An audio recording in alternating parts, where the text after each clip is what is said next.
जय हिंद जय भारत। अगर आप इस थंबनेल को देखकर इस वीडियो पे क्लिक किए हैं तो ये वीडियो आपके लिए है और आप एक सिंसियर विद्यार्थी हैं जो अपने जीवन में अपने आने वाले 2025 के कैरियर में आप अगर एक सरकारी नौकरी और एक सीट पक्का करना चाहते हैं तब इस वीडियो पे क्लिक करिए और इस वीडियो को आगे तक लास्ट तक देखिएगा, तब जाके आपको कुछ सीखने को मिलेगा। आजकल 2025 को लेकर यूट्यूब पे बहुत तमाम तरीके का स्ट्रैटेजी फॉलो किया जा रहा है। ऐसे पढ़िए, ऐसे पढ़िए, ये पढ़िए, तब जाके कहीं एक सिलेक्शन आपका हो पाएगा। तो उसी क्रम में ये एक छोटा सा वीडियो है जो आपको ये मदद करेगा कि आप 2025 के लिए किस तरीके से मेहनत करेंगे, आने वाली परीक्षा में बेहतर करने के लिए और एक सरकारी नौकरी में सीट पक्का करने के लिए क्या स्ट्रैटेजी होना चाहिए, किस तरीके से पढ़ाई करना है, क्या पढ़ना है, क्या नहीं पढ़ना है, कहाँ से पढ़ना है, कितना पढ़ना है, एक जो सरकारी नौकरी लेने वाला बच्चा है वो क्या पढ़ता है, उसका क्या प्लानिंग रहता है, और जो बच्चे सिलेक्शन तक नहीं पहुंच पाते हैं वो कहाँ पीछे रह जाते हैं, उन सारी चीज़ों पे आज बात करेंगे। और इन सभी क्रम में हम आपके लिए क्या योगदान करने वाले हैं वो भी हम आपको बताएंगे इस चैनल के माध्यम से या ऑफलाइन क्लासेस के माध्यम से। हमारा योगदान क्या होगा वो भी हम आपको लास्ट में बताएंगे। तो अगर आप एक मतलब सीरियस कैंडिडेट हैं जो अपने फ्यूचर को लेकर बहुत ज़्यादा सीरियस हैं और अपने आने वाले 2025 के कैरियर में कुछ बेहतर करना चाहते हैं तो इस वीडियो को ज़रूर देखिए, आपके लिए है और बहुत कुछ सीखने को मिलेगा। आइए थोड़ा बात करते हैं। जैसा कि थंबनेल में ही लिखा हुआ है कि 2025 में सरकारी नौकरी लेना है तो इस वीडियो को ज़रूर देखें कि 2025 में अगर आपको एक सरकारी नौकरी लेना है तो आपका पूरा का पूरा प्लानिंग क्या होना चाहिए, उस प्लानिंग पे बात करेंगे कि किस तरीके से आपको क्या क्या फॉलो करना है। तो सबसे पहले आपको पहला पेज हम आपको यहाँ पे दिखाएं तो सबसे पहले आजकल मार्केट में बहुत सारे लोग ऐसे हैं जो कि सिलेक्शन कम पढ़ने के बाद भी ले लेते हैं। कुछ बच्चे ऐसे हैं जो दिन रात मेहनत कर रहे हैं लेकिन फिर भी वो सिलेक्शन तक नहीं पहुंच पा रहे हैं। तो इन दोनों में गैप कहाँ पे है, इन दोनों में अंतर कहाँ पे है, उन सारे चीज़ों पे बात करते हैं। सबसे पहला पॉइंट यही है क्योंकि आपको ये रियलाइज करवाना बहुत ज़रूरी है कि आप गलती कहाँ पे कर रहे हैं। जब तक ये बात किसी को समझना है तब तक शायद वो आगे मेहनत करने को तैयार नहीं है। तो सबसे पहला पॉइंट यहाँ पे लिखा हुआ है कि जो बच्चे नौकरी लेते हैं और जिन बच्चों से सिलेक्शन नहीं हो पाता है, जो सिलेक्शन तक नहीं पहुंच पा रहे हैं, इनका डिफरेंस कहाँ पे है, इनका गैप कहाँ पे है। सबसे पहला गैप जो आजकल मार्केट में सबसे ज़्यादा है वो है आपका यहाँ पर बुक और यहाँ पे है पीडीएफ। आजकल बच्चे मार्केट में तमाम तरीके का पीडीएफ अपने फ़ोन में डाउनलोड करके रखे हुए हैं लेकिन वो रत्ती भर भी पढ़ाई नहीं कर रहे हैं। कि पीडीएफ डाउनलोड करके रख लिए, ये मास्टर का पीडीएफ है, वो फलाना टीचर पीडीएफ दिया है, वो पीडीएफ दिया है। और बच्चे रियल मायने में पढ़ रहे हैं वो कैसे पढ़ रहे हैं, वो एक किताब खरीद रहे हैं और इस किताब को 2 बार 3 बार 4 बार रिवीजन करके और उसी किताब को खत्म करके वो परीक्षा में बैठेंगे तो उनका सिलेक्शन हो जाता है।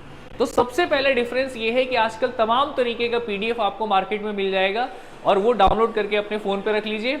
आज इस पीडीएफ का 4 क्वेश्चन, कल उस पीडीएफ का 4 क्वेश्चन, यही करने के चक्कर में आपका कोई सब्जेक्ट और कोई आपका चैप्टर कंप्लीट नहीं है। तो सबसे पहला गैप यहाँ पे है। आजकल एक बात बताओ सिंपल सा, जो भी टीचर, जो भी ऑथर 1600 पन्ने का किताब लिखा हुआ है, उस किताब को कोई बोले कि हम उस किताब को 600 पन्ने का किताब आपको 100 पेज में दे देंगे, तो भाई जो 600 पन्ने का नॉलेज है वो 100 पेज में तो नहीं आ पाएगा ना, तो आपका वहाँ पे नॉलेज कम हो जा रहा है। इसीलिए सबसे पहला स्ट्रेटेजी ये है कि आप किताब को फॉलो करना स्टार्ट करिए। कोई भी किताब जो आपके लिए अच्छा हो उसको फॉलो करिए, किताब को बनाइए, 2 बार 3 बार बनाइए, पीडीएफ से थोड़ा दूर हटिए। दूसरा, यहाँ पे जो बच्चे नौकरी लेते हैं उनके पास एक सही डायरेक्शन में एक सही रणनीति होता है मेहनत करने का। क्यों? क्योंकि उनको गाइडेंस मालूम होता है अपने सीनियर से, अपने टीचर से।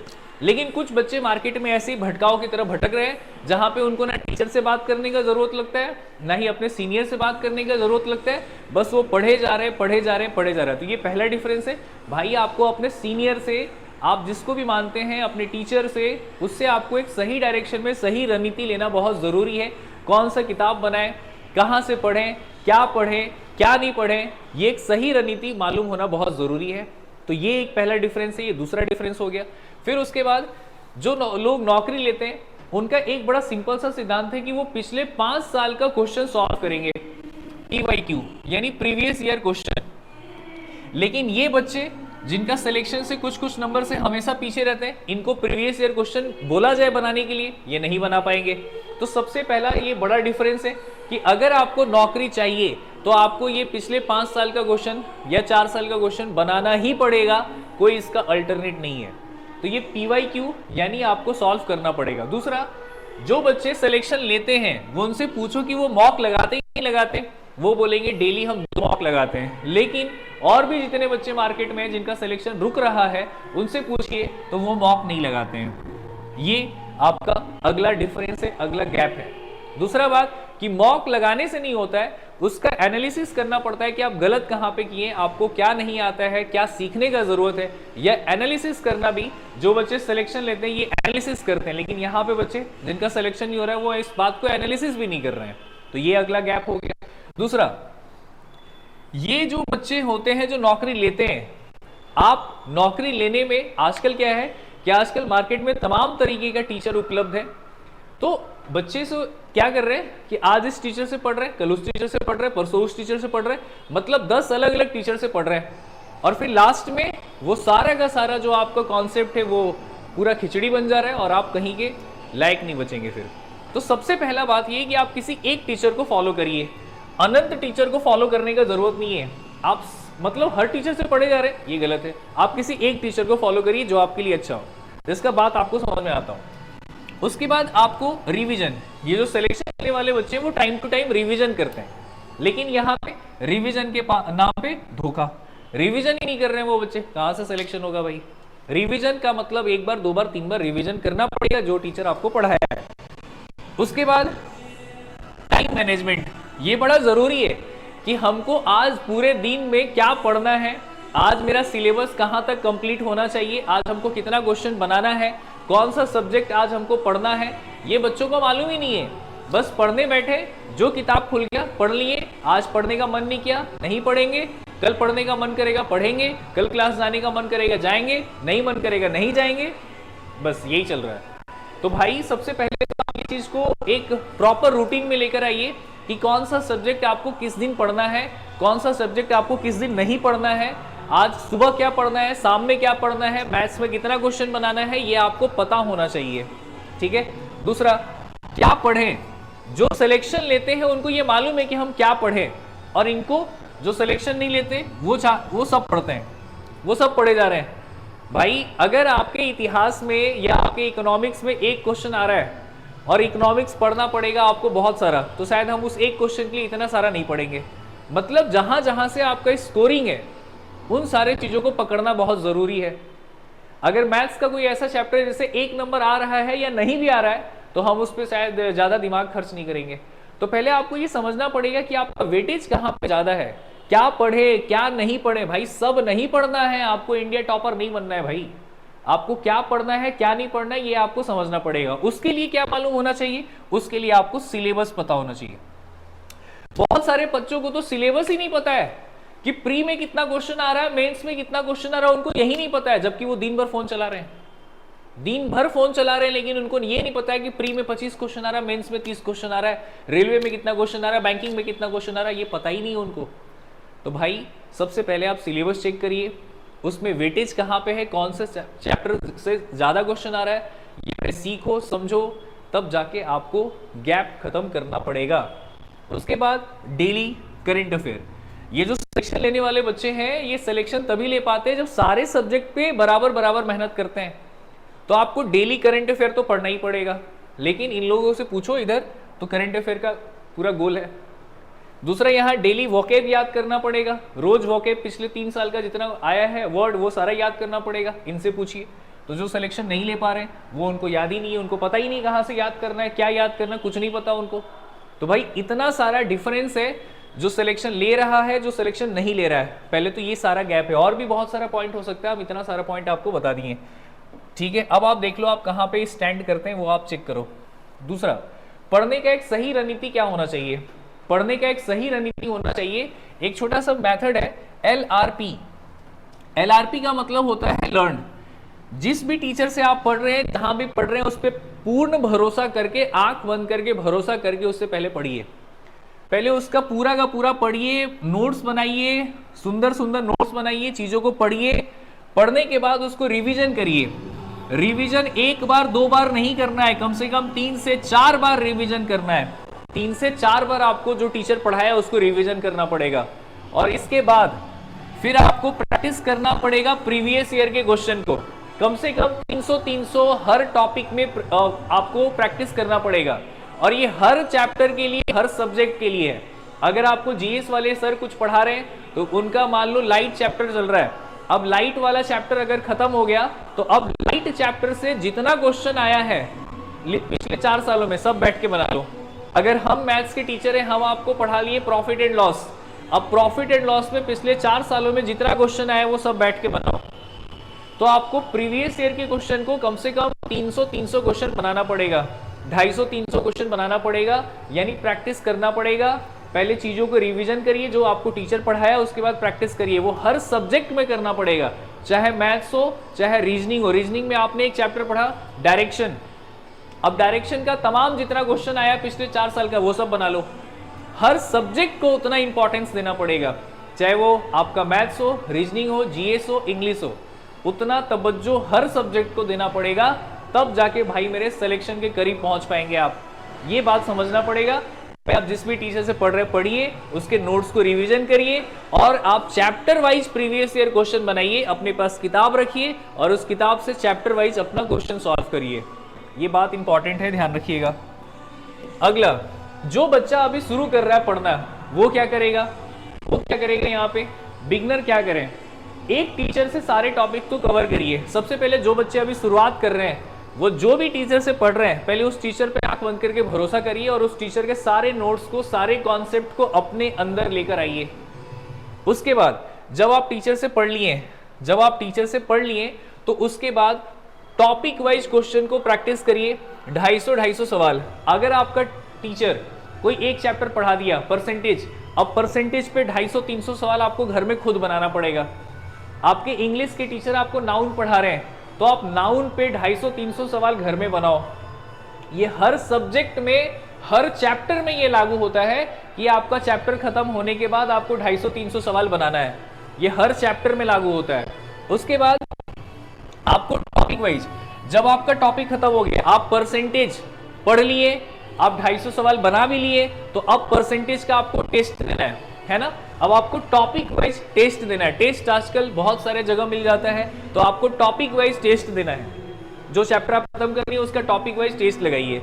जब ये सारा पूरा सिलेबस कंप्लीट हो जाता है, उसके बाद फिर आपको प्रीवियस ईयर का क्वेश्चन बनाना है और मॉक लगाना है। जब पूरा सिलेबस आपका एक बार कंप्लीट हो जाता है, तब जाके प्रीवियस ईयर बनाइए, मॉक लगाइए।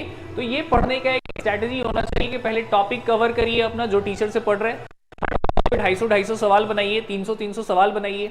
उसके बाद उस टॉपिक का टेस्ट लगाइए और फिर लास्ट में प्रीवियस ईयर पूरा कंबाइंड सारा प्रीवियस ईयर बना लो और लास्ट में फिर मॉक लगाना स्टार्ट करो। दूसरा बात, आजकल एक मार्केट में ये चला है डिफिकल्ट क्वेश्चन का तांडव।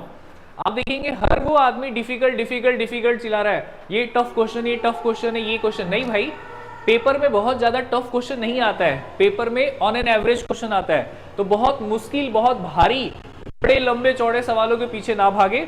एक लिमिटेड सोर्स में और एक लिमिटेड सवाल पढ़िए। आप आईएएस का तैयारी नहीं कर रहे हैं, आप बैंकिंग एसएससी, तो एक लिमिटेड रिसोर्सेज में क्वेश्चंस ऑन एन एवरेज आ रहा है। बहुत डिफिकल्ट के चक्कर में ना पड़े कि बड़े बड़े सवालों को बना लेंगे। भाई जो सवाल आप बना रहे हैं उसको समय कम करना है, उसका स्पीड बढ़ाना है, इस पे मेहनत करिए, ना कि बड़े बड़े सवालों के पीछे भागेंगे आप। तो इन सारे चीजों का ध्यान रखिए। उसके बाद डेली आपको ये टाइम मैनेजमेंट भी आपको समझना पड़ेगा कि सबसे इंपॉर्टेंट, भाई विद्यार्थी जीवन का सबसे इंपॉर्टेंट बात है सेल्फ स्टडी। जो बच्चा सेल्फ स्टडी नहीं करेगा वो टीचर के बदले नहीं पढ़ सकता है और टीचर उसको कुछ नहीं करवा सकता है। भाई आपको पढ़ना पड़ेगा, सेल्फ स्टडी करना पड़ेगा। आपको डेली 4 से 5 घंटा, ये डेली के बारे में बता रहे हैं, डेली मतलब 365 दिन। ये हमें ऑन एन एवरेज बोले 4-5 घंटा, इससे ज्यादा आप लगाओ आपके लिए बेहतर होगा। और दूसरा बात, आपको ये पता होना चाहिए कि हम सुबह में क्या पढ़ेंगे, हम दोपहर में क्या पढ़ेंगे, हम रात में क्या पढ़ेंगे। ये सारा चीज आपके दिमाग में सेट होना चाहिए। मेरे हिसाब से आप जब सुबह उठिए तो करेंट अफेयर पढ़िए, अपना स्टैटिक जीके पढ़िए, साथ में रीजनिंग पढ़ लो थोड़ा सा, दोपहर में मैथ्स बनाया करो, दोपहर में मैथ्स बनाइए, उसके साथ अपना जीएस पढ़ लो, थोड़ा हिस्ट्री ज्योग्राफी जो भी पढ़ रहे हैं आप, और रात में इंग्लिश पढ़िए। मतलब डेली आपको सारे सब्जेक्ट पे बराबर बराबर मेहनत करना पड़ेगा। ऐसा नहीं कि सुबह उठें मस्त कोई पता ही नहीं है, पढ़ने का मन किया तो पढ़े, नहीं भाई, आपका एक रूटीन होना चाहिए कि सुबह उठना है तो करंट अफेयर पढ़ना है, स्टैटिक जीके का 10 पॉइंट याद करना है, वोकेबलरी 10 पॉइंट याद करना है। सुबह का रूटीन है मेरा, दोपहर में हमको मैथ्स बनाना है, शाम में हमको इंग्लिश पढ़ना है। ये सारा रूटीन आपका फॉलो होना चाहिए, इन सारे चीजों का ध्यान रखिए। उसके बाद अगर लास्ट में हम बात करें तो 2025 जो आपका स्टार्ट होने वाला है और जिसका एग्जाम और वैकेंसी अब लगातार आने ही वाला है, एनटीपीसी का एग्जाम है, ग्रुप डी का एग्जाम होगा, जीडी का एग्जाम होगा, एसएससी का कैलेंडर आएगा, बैंकिंग का कैलेंडर आएगा। इन सारे एग्जाम्स के लिए मेरा योगदान क्या रहेगा, तो हम आपको 2025 के तैयारी के लिए मैथ्स और रीजनिंग का प्रैक्टिस क्लास लेकर आ रहे हैं, जो 2025 को टारगेट करके हम करवाएंगे। 2025 को टारगेट करके हम आपको करवाएंगे प्रैक्टिस क्लास। ये तमाम उन बच्चों के लिए रहेगा जो अपने लाइफ को लेकर सिंसियर है, ठीक है। तो 2025 में जितने लोगों को नौकरी चाहिए, ये प्रैक्टिस क्लास ज्वाइन करिए, जो मैथ्स और रीजनिंग का कंप्लीट प्रैक्टिस क्लास होगा। इसमें चैप्टर वाइज और मॉक और प्रीवियस ईयर सारा कुछ मिलेगा, इसमें हर कुछ इसमें प्रोवाइड किया जाएगा। इस प्रैक्टिस क्लास का यही इंपॉर्टेंस है। ये संडे, इसी संडे से दोपहर 12 बजे से स्टार्ट होगा। इसी संडे दोपहर 12 बजे से आने वाले 2025 के तमाम परीक्षाओं के लिए ये प्रैक्टिस क्लास हम स्टार्ट करने जा रहे हैं। तो जितने भी लोग इसमें आना चाहते हैं लेकिन एक सीरियस कैंडिडेट, वो आ सकते हैं, उनका वेलकम है 2025 को लेकर। इसमें आपको चैप्टर वाइज प्रीवियस ईयर सारा चीज करवाया जाएगा। इसमें एसएससी, दूसरा बात है इसमें इंपॉर्टेंट कि इसमें एसएससी का, ध्यान से सुन लेना, इसमें एसएससी, रेलवे और स्टेट लेवल का अलग से प्रैक्टिस होगा और बैंकिंग वाले बच्चों का अलग से प्रैक्टिस होगा। तो बैंकिंग के लिए अलग क्लास चलेगा और ये वाला अलग क्लास चलेगा। ये 2025 में जितना भी परीक्षा आने वाला है उन सारे परीक्षाओं के लिए 2025 के प्रैक्टिस क्लास का सुविधा आपको दिया जा रहा है। और ये क्लास जो है आपका, ये क्लास आपका होगा ऑफलाइन होगा, जिसका फी मात्र 00 है, मात्र 00। इसका 1 रुपया भी आपसे चार्ज हम नहीं लेंगे। ये हमारे उन बच्चों के लिए है जो हमसे सिलेबस कंप्लीट कर चुके हैं या जो अभी पढ़ रहे हैं, वो सारे बच्चे इस क्लास को ज्वाइन कर सकते हैं। तो इस क्लास में आ सकते हैं, जिसके लिए कोई आपको चार्जेस पे करने के लिए जरूरत नहीं है। तो जितने भी लोग तैयार हैं या जितने लोग चाहते हैं 2025 में अपने आप को झोंकना और अपने आप को एक बेहतर लगाना, वो सभी लोग कमेंट बॉक्स में कमेंट करिए कि कितने लोग तैयार हैं। हम भी देखना चाहते हैं कितने लोग तैयार हैं। तो आप एक कमेंट बॉक्स में जरूर कमेंट करिए कि आप में से कितने लोग इस बैच को ज्वाइन करना चाहते हैं। सभी लोग एक बार कमेंट करिएगा। और दूसरा कि आपका ड्रीम क्या क्या है, जो भी लोग हैं कमेंट करके बताइएगा कि आपका 2025 में सपना क्या है, कौन से डिपार्टमेंट में और कहाँ जाना चाहते हैं। ड्रीम के साथ एक बार कमेंट करिए। तो ये 2025 के लिए एक बैच लेकर आ रहे हैं, प्रैक्टिस बैच, जो 2025 के सारे एग्जाम को कवर करेगा, सारा मतलब सारा। और इसमें हर वो कुछ करवाया जाएगा जो आपके लिए जरूरी है, ठीक है। तो कितने लोग तैयार हैं इस बैच के लिए वो जरूर बताइए और अपना ड्रीम पोस्ट भी इसमें मेंशन करिए कि सर हमको इस डिपार्टमेंट में जाना है, ठीक है। तो उम्मीद करेंगे इस छोटे से वीडियो आपको बहुत कुछ समझ में आया होगा और कुछ सीखने को मिलेगा और आप अपने ऊपर मेहनत करके अपने कमी को दूर करेंगे। मिलते हैं फिर अगले वीडियो में, तब तक के लिए जय हिंद, जय भारत।